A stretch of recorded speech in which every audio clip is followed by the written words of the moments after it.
ABC One Television. ABC One Television. Le leader en actualité. Bonjour, bonsoir mesdames et messieurs, bienvenue dans votre magazine Katinankolo, émission Oye Kamamaka, Namwa Namboka, Clarisse Weti, Nalobara, toujours derrière un grand homme, il y a toujours une grande dame. Abonnez-vous massivement sur ABC One, Biso Atolobaka, Yesu Christou, Motona Yambo, Yesu Christou, Nde Mosapi, 111. Yende Mosapi, Yende Aleki na nyonso esengeli to pesa le kumu pe to pesa ye. Merci Kolonza Komba. Merci na ba abonné na biso nyonso tout o baza actif na kati ya ABC One na pamboli maman Chantal Elonga Awoso na pesi yombote na famille Mobimba Bisika et Zomibino de retour sur ABC One.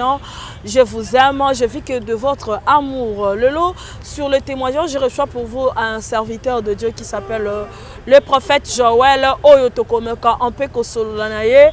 Avant Yambaye sous Christ comme Seigneur et Sauveur, nini o akutana kinango eloko nini to azwaki ndingisa to appel to koka mongongo na nzambe lolenge nini napesi mosali.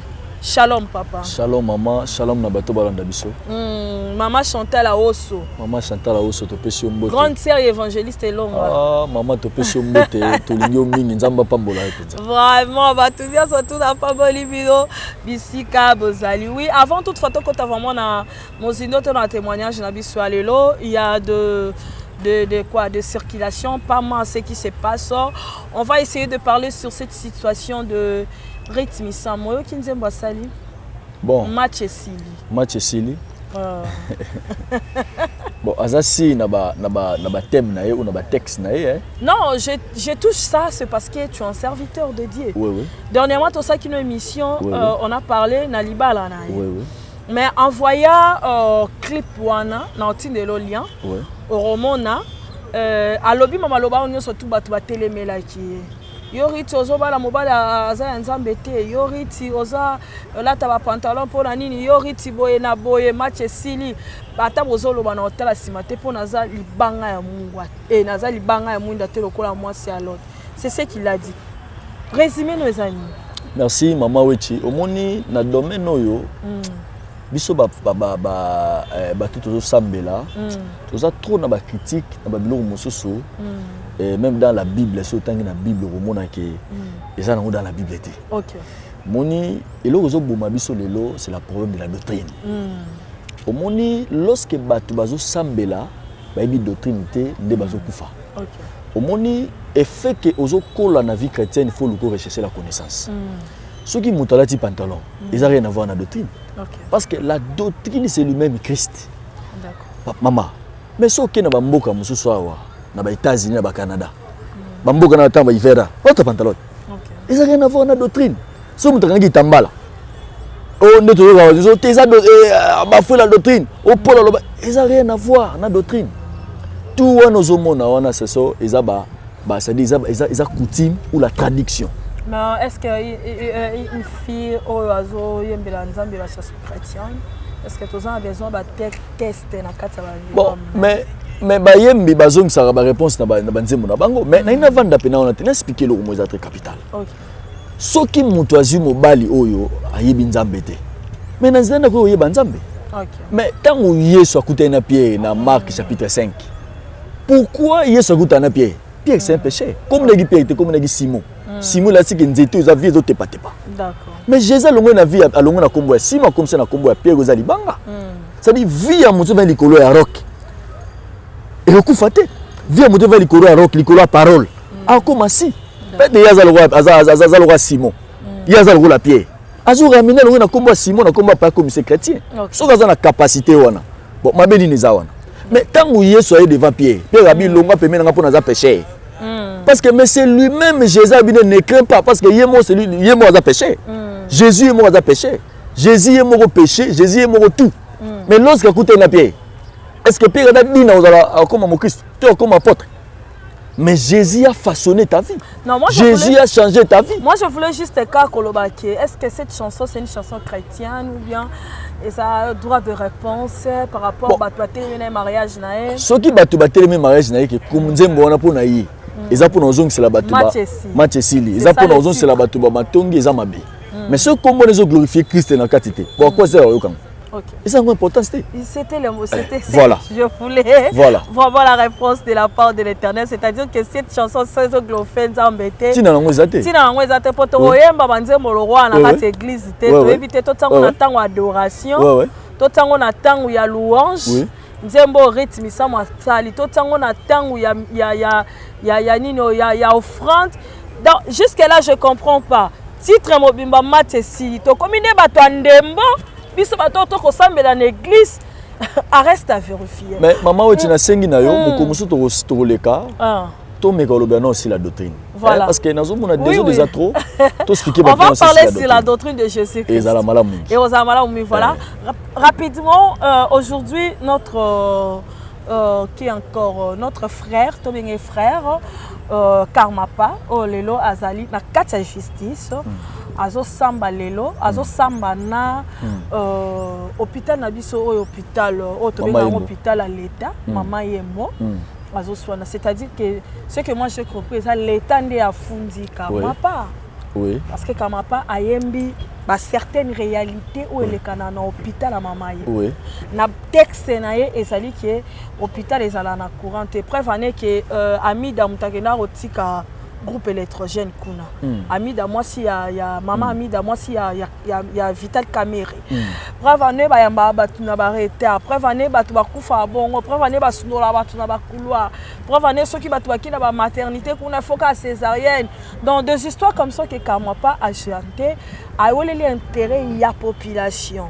Parce que bateau bakena na hôpital à maman et baza ba population. Siko maman et mon hôpital y a l'état. Et maintenant l'état n'a foutu Karmapa. Qu'est-ce que tu peux faire dire lecture nous par rapport à ça? Eza mingi, eza soni mingi. Ce qui message n'est bien. L'état bungisa. D'accord. Eza intérêt na biso. Ce qui olanga nzembo yembe loko. C'est que eza soni, eza intérêt na biso. D'accord. Mais ma beza na mboka na biso, ce que le vérité, il faut ba bomayo. OK. Ce que le vérité, il faut pas christifier yo. Ne pas ces na mboka na biso ya ngwana omoni tozokama na bato moko balingi te balobela bango bolamu mais soit disant baza batamayele mais batamayele bako se comporter lokola bango te omoni soki na mboka bato basala lokola makambo lokola bato baza bayimati c'est très pas eza pasi mingi mais nzamba sunga bango soki makambo lobeza ya solo eza ya malamu babongisa mama eboza mpo na internet c'est ça soni ko pour hôpital monene bongo za na niveau wana et là on y va pousser la justice mais à continuer la vérité na ye oui Zambe a sungaye j'espère que na yebi ke malga ke na peut-être mboko to kenango Nzamba kusunga mboko to kenango wa biso so to kumaka babo kechu to Nzamba kusunga Nzamba kusunga to anobela to boko to sandenge Nzamba kusunga aolunga na ye aobima na ye. Voilà, parlons, on souhaite que la justice soit faite parce que tu as dit que kosamba na l'état est facile t'es pas sambine na l'état Nzamba sunga yo parce que l'intérêt peuple la voix du peuple c'est la voix de Dieu voix wana ya peuple wana o eza ya Dieu et ça colonna yo. Voilà, on va parler maintenant du témoignage oyamba Yesu Kristo ndengene no kutana kina elo lengeni na speaker ki yango eza très capital les anzela ya mulai. OK.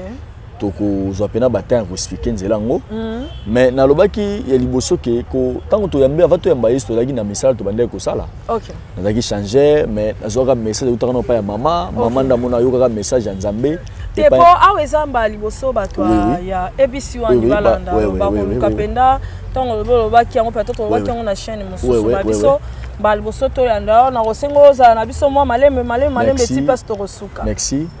Ezalaki biso to koli na photo ti na famille moko mama na to koli pa ya mama. OK. Mama zaki na famille ya ba musulman. Mama na ye tata aboti mama na ye na mama o na papa aboti mama na ye azaki musulman moi aussi nazaki musulman. Donc famille ba koko na biso ba na famille islam. Mama na biso ba botami na famille za ba musulman. D'accord. Et biso peut to botami to kuti bango na musulman. OK. Mais na au-delà ya kozala ba musulman wana bakoko na biso bazaki na babiloko na bango ya sia bonduki bandeko c'est parce que na biso c'est un voyant abandeko mona akolo bano likambu boyeze exact azobikisa bato wana bambasu bato malade makibeka azosalisa bango bazobika yazolo bango keno ezali prière mais en réalité ezaki prière te lokola bayi na buza ko détruire famille ya ko bebisa famille que famille tika na vie ya pauvreté bato babala te bato so baza na vie ya mabe mais nzamba ekosala ke nga na kata libomo ya mama na biso na botami bamoni étoile nga na zanango bamoni ke muta kozala musala nzambe de bandi ko combattre nga na ba maladie na bandi ko bela parce que nga bomo na nga mingi zaika malade na maladie bato wakansanga na yimo na SS nzoka ne na SST mais tellement bandi ko combattre nga mi ba achever nga na zala invité parce que SS wana ezaki maladie ba boakela ezaki maladie ba boakela nga te mais bandi ko bela o mona makile sili na bela ka pamba donc vina nga za maladie doza mona bika na kisi donc là des fois puis boké hôpital be makile sili mais ba ki no peut-être docteur mais mono makile sili mais fala zala invité mais ba moni ozo pema o talaka mais na dimension makile sili ko za ubika te mais ozo bika donc nzamba bande ko batelanga parce que nzamba ki na mission que na délivrer famille na longa famille na kati ya libulu oyo bango batia famille et koko na biso bande ko linga te ko combattre nga toujours na maladie pe ya bana so bazolia nga fa chasser ngai le quoi to vanda ke sika moko ko bela ko sala ke mama nde abanoteka na boka nzoto azu musoki ni mukoka kop na wona kinaka na tongo ayoki prophète moko azoteya tanga bengi mama na biso mama sazo leka bengi aye abandi ko sakola pona bi na kata famille na libota na yo ponga za mona za toza kate nga za mona suka na kata libota no za na mona mo za musala nzambe mais mama ayiba kite ko za nani nde après tango mama au kansa mo ani musa mobali nzoka nde nzambe ya confondre nzambe tango ba pesa mama prophétie mama ayiba kite ko za ne pas que ezaki tabika eza na mona no mo za musala nzambe mama nzoka kansa mo ani za la mobulu mingi mtoza musala nzambe nzoka nde za yete ngande na za na pelwa yo mtosila ngane mona suka masila makila papa ngane mnaki na lignée ya ko zala musala nzambe et après batan eleki papa ba difficulté ba pas toke na ba classe ba difficulté makampu popo to bunda tina okoma na tamu na ndo ça l'échange mais après ton ndo ça l'échange nde na ndo ko batu musu bano pesa nga professeur ko za musala nzambe ko sala nzambe menga na bika kino sala na kimukolo d'accord et na asia kibumpaka na za kimukolo nde na ko sala musala yango nde après nzambe ko sala kino abandi ko combattre musala wana abandi ko détruire musala wana parce que nzambe ina lignée ça nini abenga ngai et musala ko kufa échange te kufi biloko te kufi na tikali par terre wana ozaki na âge ni wana déjà na komi na ba 20 ans 21 ans et puis mbongo ngo ozaki wapi mbongo wana mbongo na c'est parce que biso tozaki déjà ko luka mbongo déjà bana miki aza ba 16 ans 17 ans déjà luka déjà mbongo parce que maman azaki na ba difficulté autant so baka sebelete tokende tuteka nini mais mbongo wana ezaki ba mbongo moko boye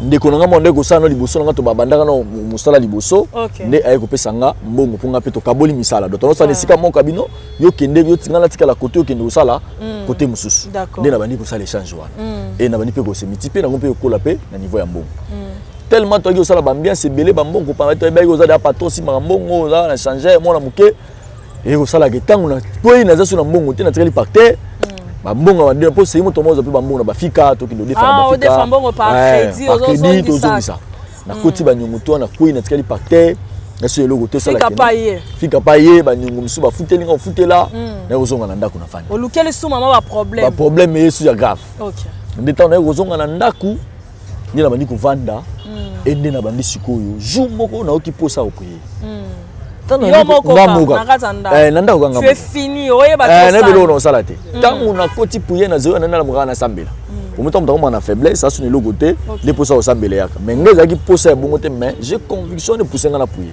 tangu na ndo sala prier depuis na bota mona na ka présence modèle wana te et tangu na ki présence moko esimbi ngai et après ko ka présence wana nde na ndiko ka kino na kinde na ko kinda l'église donc une église moi qui voisine côté na so maman so na sambela kala na ke mutu ngam taliboso na ke église avec na kita liboso et prophète moko azaki wana bando sakando oteya tango note ya kiti aye place ngana zali singa bi oza musali na nzambe munene na moni chiffre 7 na moni nzambe kosalela yo makasi oza mutu na nzambe na ndamba utiliser makasi otambola mukili mobimba pour nosela nzambe et na mona bible na mona ozoteya mais depuis nga na bota mona tete no na sala le remonter d'accord à partir ya ko bima na kati église wana les mêmes jours wana ko bima na kati église et mukolo wana de grâce prophétique bandaki et na bandi ko prophétiser à mort mais prophétie na ngai e bandaki na ndako na biso na sakoleli batu nyonso à mort wana moni na bando batu nyonso na lobi bango nyonso bakamuto eza na nyonso na lobi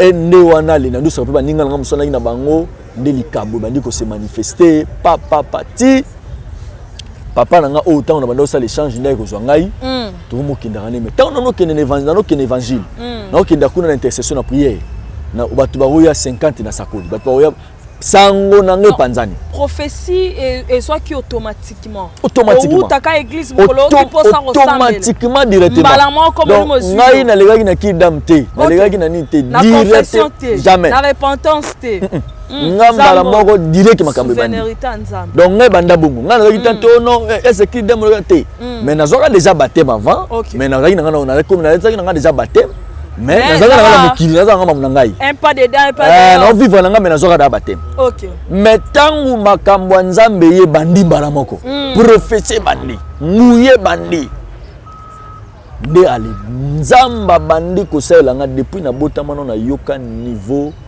ya dimension ya prophétie ya modèle wana te et batu bazoka nzambe batu bakomi ko konsitenga batu bakomi ko ya et boti en na batu parce que ba guérison to salama batu makolo bazo bika batu bana babasala ba 30 ans na mada makolo automatiquement manifestation ya nzambe ya mort wana ezaki wapi wana tolaki na Kasavubu na veni Maringa tolaki pe na sini na biso mo na Gambela to noter na radio pa na ngazaki na radio bande kote ya wana mingi mais so rabatu na radio to mabango na Kasavubu pour na place église ya laki et ngasko ndo ya pe na Gambela na osa na Gambela na osa pe na Nice ko bato ba ebe nga na Gambela babiki nga na za musicien na koti ba kisi voilà na koti ba kisi na komi dans zanzambe nga osa na mutu ba automatiquement ba la église abimba mo bando prophétiser et ne père spirituel na ngai ko bananga lobi yo za frère to za prophète di kabo to moni kat na yo za mosakola nzambe et à partir ya wana ne père bandi ko protéger ngai bandi ko batela nga po li kabo na ngai salaki ke ekoti sabatebele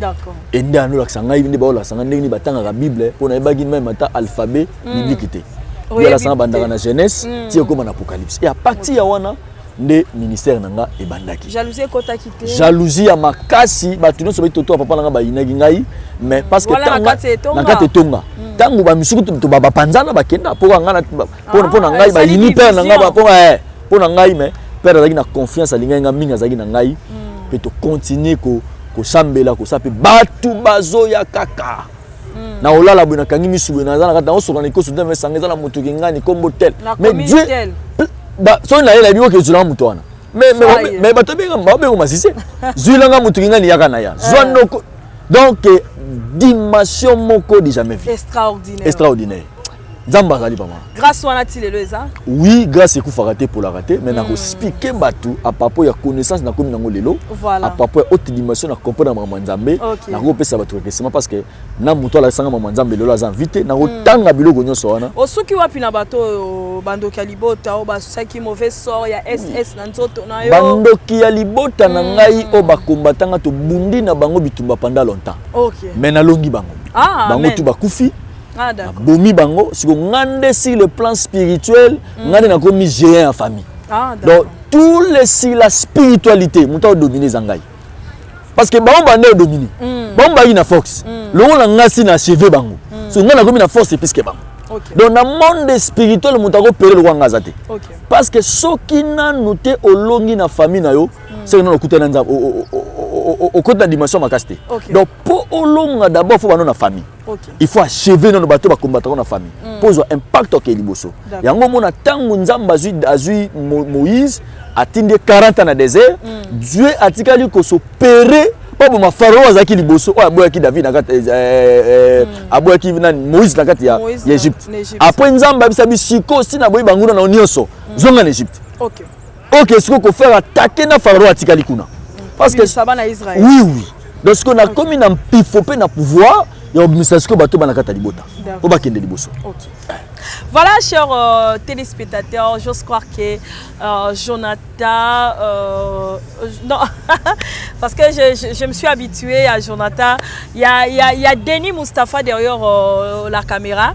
Azo Salanga déjà signe to chité mais il y a beaucoup à demander au prophète parce que c'est un témoignage. Je pense que l'air se l'air dans le prophète pour la deuxième partie. Autoromeka siko ko solo la tanga bandi ko achever bandoki ya famille. Bon kanga to suki wana. Prophète abane ko achever bandoki ya famille. To retourne abane ko achever bango ndenge nini. bakufi basili, est-ce que bamiso batikate batikalité, est-ce que liban tes de l'ouvrance comme il faut, parce qu'il y a l'objet comme au sommet de la spiritualité na kati ya libota na bango. Qu'est-ce que tu peux témoigner de Dieu? Nenga lokotio na malade ba boa kila ko mauvais sort ya tio comme lelo oyo. Lelo batu ba moninga bonne santé. OK. Lelo batu ba otala ngai me ba famille ba na poto. So ba omona nga boye na santé na zana ndenge na komiza nzambe. D'accord. Lelo na bana batu tolinga Yesu. Amen. Muto azana Yesu jamais akotika na se. OK. Muto azana Yesu jamais bandokio ban magicien ba marabu bakolia lokuta. Muto azana Jésus azana makoki ya okende musika. Oyo azana na expliquer ba troisième gloire o ba bengi en hébreu doxa. Ça dit que mutu lokola Joseph alobi que non, premier mutu dans la Bible alobi que na moni gloire ya Nzambe. OK. Et ça Joseph tant comme na Égypte. Ça dit Nzambe na troisième dimension ya gloire. Okoki jamais ko réussi na makambo Nzambe sur na troisième dimension ya gloire. C'est que bangulo no bana sama kolona yo. Donc to kanga mana yesu za malamu. Un numéro de téléphone. Numéro na téléphone ezali plus 243 994 722 651. Plus 243 994 722 651. Et voilà, merci beaucoup à Denis Mustapha derrière cette caméra, derrière cette réalisation. Merci à Fabien Poyi et merci à Chic Moukad pour la réalisation de cette émission. Merci à l'équipe technique Nubimba, il y a Ebisiwana. Un grand merci à Maman Chantal Awoso Elonga et avec un grand merci à Maman Chantal Elonga avec toute la famille. Je vous aime, je dis bonjour là où vous êtes. Merci à la grande famille ABC One. Nos abonnés, je vous love. Abonnez-vous si massivement, aimez la vidéo, likez et vous ne serez pas dessus. Moi et vous, on se retrouve prochainement. Et prochainement, il y a encore le prophète avec un nouveau numéro, la deuxième partie à suivre. Soyez bénis. Zamba Pambolabino. Amen.